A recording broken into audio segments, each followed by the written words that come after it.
and get started. My name is Marcus Morehead. This is Parker Wahl, Thomas Freas, Joe Fesenmaier. So a little breakdown of our project team. We actually have two civils. Parker and I are holding down that end. And Joe is our electrical, and Thomas is actually going to show you the mechanical portion of this project. So as Mara said, we tie into the other civil project in an indirect way. We are more worried about the interchange here at intersection 161, exit 161 and I-94. There's a big traffic congestion problem, and a lot of that truck traffic is going to be moving towards the new Lincoln Highway project that they're doing. So 5 to 8% truck traffic is what's found in our counts of the 2023 counts of the NDDOT. So when we have about 22,000 vehicles, 1,700 of those are trucks. And if you're looking just straight at eastbound traffic, that's 12,000, and westbound, that's 12,000. Both of those are 14 and 1,300 respectively. And also those are truck hotspots. So those are the ones that we're not going to be able to really eliminate, because our interchange that we're worried about is right there, as you can see. And these areas right here that need freight quite often, they're going to be taking this exit no matter what. So we're going to be looking at maybe about a 3 to 4% decrease in traffic due to the other projects. Little backstory on the project area. Way back in 1964, it was built with an original 30-foot deck on the bridge, which is now 84. In 1995, it was widened to 80 feet, and the trail was added onto it. 1995, the whole deck was replaced as well. In 2004, the south was the interchange was graded, and in 2011, the north was approved.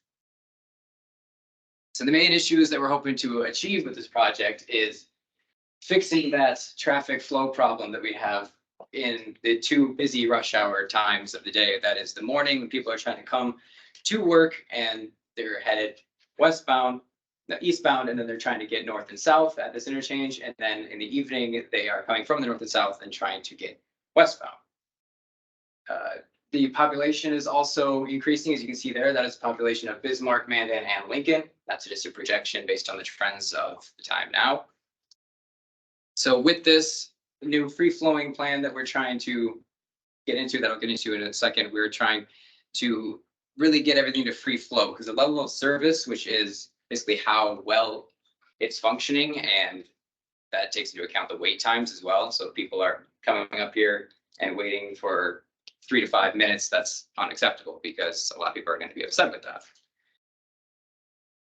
We found out in our design that the NDDOT is actually already designing this and has their suggestion design already planned. So then our project became, can we make this project just as effective, but also more cost effective?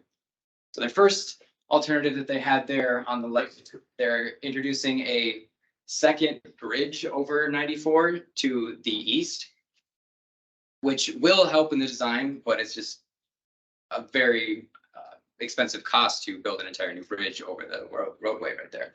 The second one that you see is a double diamond or zipper, and you can see that will also help the traffic flow onto the on-ramps, but it'll add a few more stops in the meantime on the bridge itself, so it's not as free-flowing as they would want. The last one is the one that they're actually going with there, and that has 2 loops, and they're actually moving the bridge to the west. So it's going to kind of bow out there, and that is so that they can utilize the old bridge during construction and then build this entire new bridge right next to it, and then have the loops so that cars can free flow to their respective spots, which is either west, they can just hop right onto the ramp there, not have to stop. And if they're trying to get off and head north or south, they can take that second exit and just head straight north, or the first exit and head straight south without stopping. So this is our design here. It's pretty similar to the NDDOT's design, except we are going to be keeping the bridge exactly where it is and putting the loops there accordingly. This is what I was talking about a little bit before, the level of service. Right now, they're looking at about between D and E is what the interchange is at now. Ideally, you'd want to be above C. Our design is going to be bringing it around the B range, and Joe will be getting into that as he shows you a simulation of how traffic is going to flow. and also it eliminates a lot of stops. The funding for this project is going to come mostly from federal tax dollars, and that is 80.9%, and from the city, 10%, and from the state, 9.1%. Labor was calculated as 40% of material cost, and engineering cost was calculated as 15%. So as you can see from these two tables here, that is the little breakdown of where costs are coming from and how they're going to be covered by city, federal, and state respectively. This is the timeline that the city has for their project, and they are currently in year 3 of this 4-year plan. So we are a little bit behind them in design aspects, but if we had the time and resources that the NDDOT has, we'd be looking at a very similar timeline. A little bit about super elevation and embankment. So super elevation is what you can see there depicting that car on that angle, and that's basically, we want to calculate that angle that's going to counteract the force of the car wanting to either flip or fall off the road. And what we came up with that is a 4% minimum. The embankment is a ratio of 2 to 1, and that is basically looking at the elevations in this other picture here. Based on the height of what you're going to be, where you're going to be placing your roadway, you will want to have the soil around it kind of flush out in a ratio of 2 to 1, just so that it counteracts that settlement and keeps it upright. The north loop is going to be right there, and that is it's going to have a radius of 130 feet with a design speed of 20 miles an hour. The southern loop is going to be slightly bigger with a radius of 150 feet, so the design speed limit can be slightly higher at 25 miles an hour. So I have been in contact with the lead designer in the NDDOT's project, and basically the main thing I wanted to ask him about was the overpass, and if he had it inspected or not, and he said that they did. And these are the results that he was able to give me by the NVI condition rating. The deck was fair, the superstructure was very good, and the substructure was good. As you can see from this little diagram here, you can see that the substructure is anything below that deck there. The superstructure is right above that, but below the deck. So he reiterated that it's perfectly fine to keep the bridge there, and it's a great candidate for an overlay if we do. So that is what we're going to be doing. This is a life cycle cost analysis for our project, which basically goes into future maintenance costs, as you've seen in the other projects. And the 3 different alternative methods that we calculated to do this was, there's one that you can just replace the entire thing again, but that is going to be a very high cost. Another one where you can do minor updates, but that's just going to slowly peter down over time, especially if you wait longer. The longer you wait, the harder it is to get back to a better condition than it was before, because it's just an exponential curve straight down. So what we're going to want to be going for is the one on the top left up there, which is the major updates. And we want to get to a PSI of about 3. Then we'll do the major update, which will bring it back up to 4.5. Another one later at about 40 years. And that will give us plenty of PSI to get beyond our project life of 50 years. The last thing I want to talk about here is soil. Every project, you're going to want to know what kind of soil you're working with, especially a road project, because you want to see what kind of settlement you're going to have and what kind of design values that you're going to want to work with when you're trying to create your pavement. We use this website, the Web Soil Survey, and these are the values that we found in the soils in the area. We took those design values and the averages of them and used them for pavement design, which Parker will now go into depth about. All right, so as Marcus said, moving on to rigid pavement design. First thing that we wanted to do was calculate the desal. And what we did, we used NDDOT's website for their traffic counts. And we looked at the 4 existing on and off ramps that are there now. And we basically looked at whichever one had the highest traffic count. We used that to design around for this rigid pavement design. So using the values for that, we get an desal just over 6 million. And we can use that to plug into our ASHTO design equation. Since we're using Portland cement here, it's a little different, but fairly similar to the other groups. So for our reliability, we use a percentage of 95%. And then we're planning on doing continuous reinforced concrete with tied concrete shoulders. So after plugging all those values into that design equation, we get our concrete thickness to be 10 inches of continuous reinforced concrete with tied concrete shoulders. And that'll be on top of our 12-inch aggregate base, and that'll be on top of our prepared subgrade. Moving on to our demolition plan, as you see here in the picture, everything with the pink hatch marks over it and the callouts will be stuff that'll need to be removed in order to construct the new design. So it includes stuff like concrete, sidewalk, curb and gutters, the trees and shrubs in the middle there, light poles, traffic lights, and so on. And then as you see on the bridge itself, we're going to be, as Mark was saying, redoing the whole deck of the bridge and extending it out to past the north and south intersections, just because it's a pretty bad condition right now, full of potholes and stuff. So we want to re-overlay that whole bridge deck. Moving on to the stormwater drainage, as you see here in this picture, just so you guys have a little bit of reference. So on the north side here, water drains from north to the south, so it'll drain through that culvert underneath the interstates through there and continue south here. And then in this area here, water actually drains to the west there and continues west along the interstate. And then water in this area will drain south and connect to an existing system there. And then there is 3 inlet manholes currently there, one on the west side of the road, one in the middle of the road in the median, and then one on the east side of the road. So with our design, we wanted to try and keep those inlet manholes roughly in the same place. We didn't have to move them that much. Otherwise, that would cost more money to move or replace them.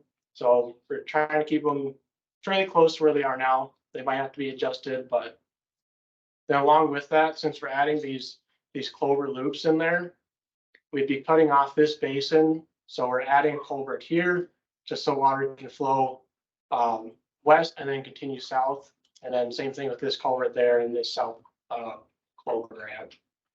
And the nice thing about this design too, since we're not changing the bridge, we're not expected to introduce any more stormwater to the existing system that's there. So they wouldn't have to replace any of the sides of pipes or storm mains or anything like that. Next thing would be the phasing plan. Since we want to try and keep traffic flowing through construction, we thought the best way was to kind of design 3 phases for this. The first one would be to add on to the existing on and off ramps here that you see on the edge on all 4 of them. And then once those are constructed, we would rip out this old Portland cement concrete on the inside of all these. And that would be phase 1. Phase 2 would be adding the actual clover ramps themselves and bringing in soil if we need anything, regrading all that stuff in there. And then also with that, since we're adding a, so on this north loop here, we're adding a lane there. We need to put more Portland cement concrete on the inside too, just so there's enough room to add the extra lane. So we'll be adding 4 foot of concrete on the inside of both lanes of the interstate, just to make sure we have enough room to add those extra lanes there. And then phase 3 would be everything to do with the bridge deck and the medians concrete, or the median paving, reseeding everything, and so on like that. And then as far as environmental impacts, there wasn't too much as far as a wildlife standpoint. Well, one thing we wanted to focus on for like the crews out there would be hazardous spills like oils and stuff, because we wouldn't want that getting into the existing water system and contaminating stuff. And next up, Joel will talk about a little bit of the simulation that we went over. Yeah, so most of my work has been done on the signaling. And so we're going to be removing all intersection lights and replacing them with this on the north side. And on the south end, it's going to look like this.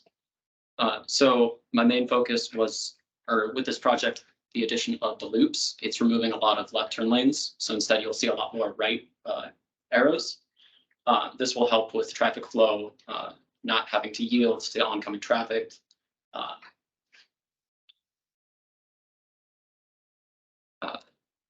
The new signaling should be simple, easy to understand for drivers, and allow for quick access through the intersection. So currently, all of these lights are green solid signals, except for a left turn lane here, which is a 5 signal head. Like I said, it's going to be replaced with just the forward moving traffic, and cars will be able to just exit there. So there's no need for a light there. There's a right arrow going to enter I-94, and there is access for traffic exiting I-94 to re-enter I-94 in case they just needed a rest break or got off at the wrong intersection. They can turn right, or the one left turn lane here to go southbound on the bridge. On the next intersection, this is a little bit more tricky as there are 4 inputs to the intersection. I have something that's seen on the next intersection over on State Street's overpass. These 30-degree overhangs. So currently, all of these lights are, like I said, in solid arrows, or solid, which is ambiguous for traffic. Currently, there's 3 lanes going southbound to a green arrow, which isn't. Cars can simply go straight through.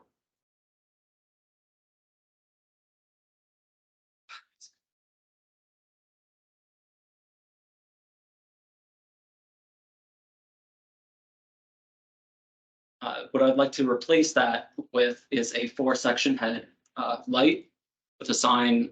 These are common around Bismarck. There's an option for a solid yellow arrow and a flashing yellow arrow to designate when it's safe to cross and when you should yield, instead of simply placing a sign at the overhang with a green arrow saying you can turn whenever or go straight. I want to designate that you cannot go straight through this intersection in that lane, and that's how I'll do it.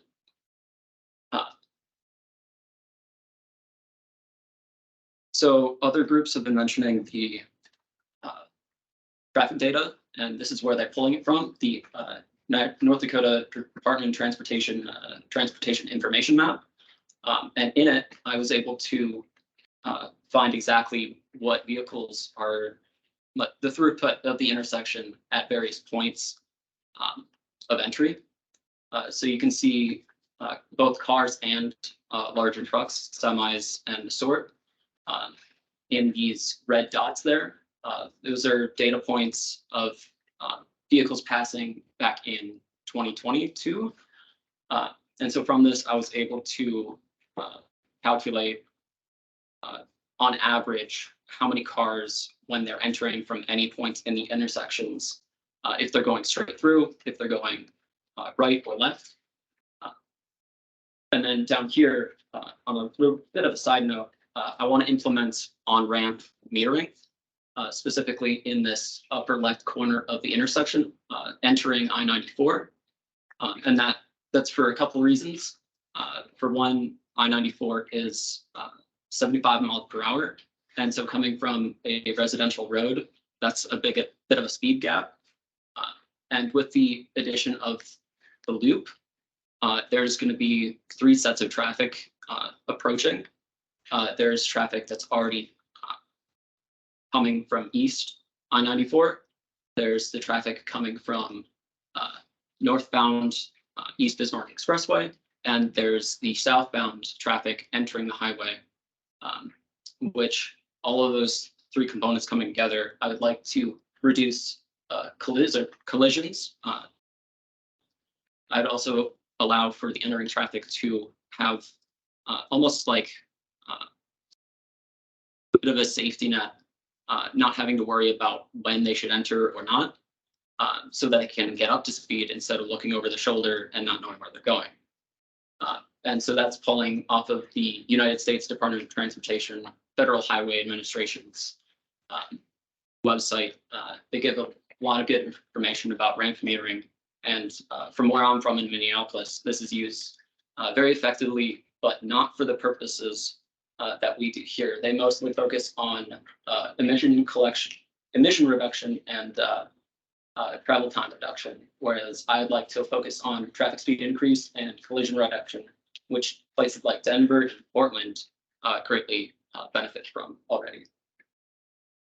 All right, so this is, it shows up. It's so I've been working on the traffic simulation in a project, a program called AnyLogic, and I'll have it demonstrated. Just the YouTube video. Goodness. All right, well, animations aside, this is the output of that video that should have been playing. So over a simulation time period of about an hour, it can estimate the density of traffic in various regions based on plotted points in a simulated road map. Like I said, based on the NDOT traffic numbers. The green shows any vehicle, and those numbers are backwards. 30 miles per hour and up should be on the top, and 5 and under should be on the bottom. Red being the slowest centers, focused around stop lines, entering and exiting just exiting the highway there. The main focus and takeaway here is it is proving our hypothesis in adding this loop to free up the traffic there, both north and south of the intersection there.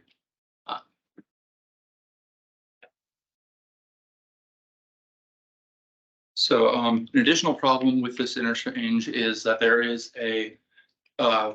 because Bismarck has a lot of blizzards and adverse weather, and there is a chance that the interstate east of Bismarck will be blocked by snow, which is what these road closed gates on the entrance ramps are for. They serve the purpose of blocking access to the interstate and preventing traffic from traveling on an interstate which is snowed over in a blizzard. But in addition to this gate, a police officer must park on the interstate in order to prevent traffic that is already on the interstate from continuing down a snowed out interstate. But to solve this problem, I have proposed a mechanical snow gate, which is something which is it allows for emergency traffic control of blizzard events without manual intervention by automatically closing during a blizzard. So the regulations that governs these is the Manual on Uniform Traffic Control Devices, which basically is a federal regulation code that guides any and all signaling of all traffic mechanisms. And they provide options for either like a rolling out barricade or a swing gate, similar to a railroad crossing gate, for the purposes of weather emergency related interstate closures. So we selected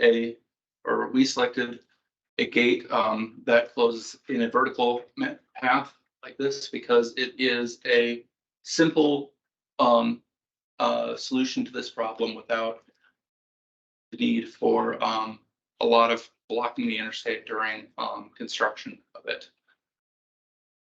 So these are going to be placed in 3 different locations. There will be one along this eastbound entrance ramp here, and then 2 blocking the interstate after the last exit ramp here, so that all vehicles will see those and will have to exit beforehand. Additionally, there will be a alert sign before the exit, which is like one of those digital message signs that are placed on the sides of the highway to alert drivers if there is a blizzard emergency that they will have to exit. So the mechanical design for this includes a counterweight to balance the gate itself, as well as a worm gear drive to drive it, which was selected because it prevents it from driving backwards in the event of wind, so that it doesn't accidentally fall down, and then a large DC motor in the bottom to power it. Additionally, there is a cam, you can't see it from this angle, which switches it on and off depending on what position the beam is in, and allows for the computer that controls it to determine what position it's in and adjust the speed and power of the motor accordingly. So there will additionally be retroreflective tape on the beam in red and white stripes in order to alert drivers of the presence of the beam, and then red flashing lights on it in order to further make it obvious that this is a closed road. And then, as I mentioned before, there'll be a digital sign placed ahead of the exits to alert drivers that the emergency is taking place. Yeah, okay, so with that, that's the end of this project, and thank you for paying attention, and we'll hope to see this actually being constructed, or at least the bridge, in the near future, because the NDDOT is actually building a very similar thing to our project. So look forward to seeing that in the future.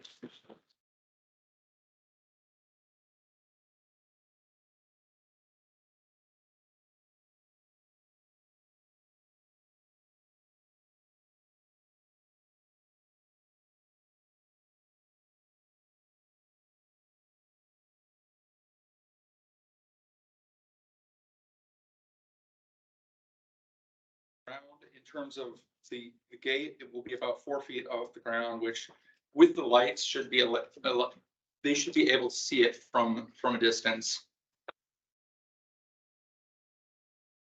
So with the mechanical snow gate crossings, you were saying red lights and red tape. Yeah. I know with a lot of the NDDOT stuff for roads, usually those are orange, just for coding and stuff, but the different lights mean in transportation. Those are typically for construction, orange lights, but this is a permanent installation, which would mean that it would use red lights, and that is what the manual for uniform traffic control devices calls for in terms of these types of snow gates. So do you have any electric system, so like a solar system to actually power those lights, or like it would be connected to the? It would be connected to the main power grid, and connected through the control boxes for the stoplights, which it would then be controlled via the same network as the stoplights. Yeah, there's Siemens control boxes along the west side of both intersections, so they'd be paired with that. Right within the traffic signal analysis, and you looked at street lighting, also to see if they're adequate street lighting for your new turn lanes or not. So existing ones that are there, I don't know if you've driven through there, but they have the big tall tower streetlights, and I'm not sure, I don't think there's any like over the bridge, but those big lights basically light up the entire area at night. So we would, the one we're taking out, there's one like in the middle, one of the clover, I think the north clover ramp. We would just move that a little bit to the east, so it's centered in that clover ramp, and reconnect it to the system, and that should be adequate. So. With the mechanical gate, did you include any kind of manual override for allowing plows and other like service vehicles through?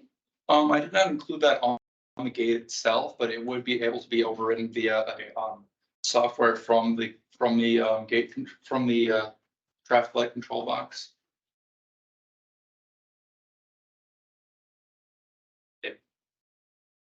So question for Joe. So it's a 3-lane traffic going southbound, and you were switching the third lane or the lane closest going southbound into a turn lane only. Is the existing road below that also 3 lanes, or did you correct that? With this network, there's another pair of intersections on either side. And so like there's nothing stopping cars from going forward and just turning in the next intersection left. I mean, you still can drive straight through it, but I don't encourage it.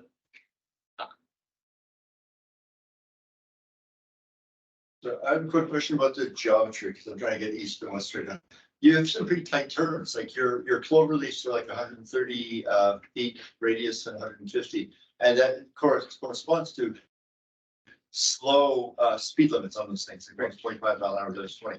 And then I saw in your picture, you have long straights, those are your acceleration lanes, right? Because you've got to allow a good stretch, especially if you're gonna have truck traffic, then that's, and it's in order to get up to highway speed. So that's what those lengthy extensions are. Right. So those would be, the clover leaves are for people exiting from the north and, or going from north and south to, is it going, are they heading eastbound or west? I can't remember the. So that north clover right there, that's for traffic entering the interstate to Right. go westbound. It's going, it's both are entering, right? Both clover leaves are for entering. But the south clover leaf is for exiting, coming off the interstate. Oh, okay. And heading north. Yeah, Okay, and then. because that one you would more, you don't have to worry so much about, you have to worry about the deceleration lane. Yeah, Right. The ends of that, but the other one. Okay. This is similar to what they have at the first exit after the river bridge, right? yeah. Yes. Very Very similar. close, yeah. So what was the reason that the guy said that like they would actually move? So like why didn't they go with this construction for the city? Right, yeah, they said that at the public input meeting that it was voted on that they would do a new bridge, so then they were just stuck using that design. Okay. That's what he told me. Skeptical of the idea of, as far as I understand it, that's not seen anywhere else. But it's not all about like potential for public outlet being slowed down in that way, not enter the interstate. I mean, they're just yellow lights. People go through those anyways. That's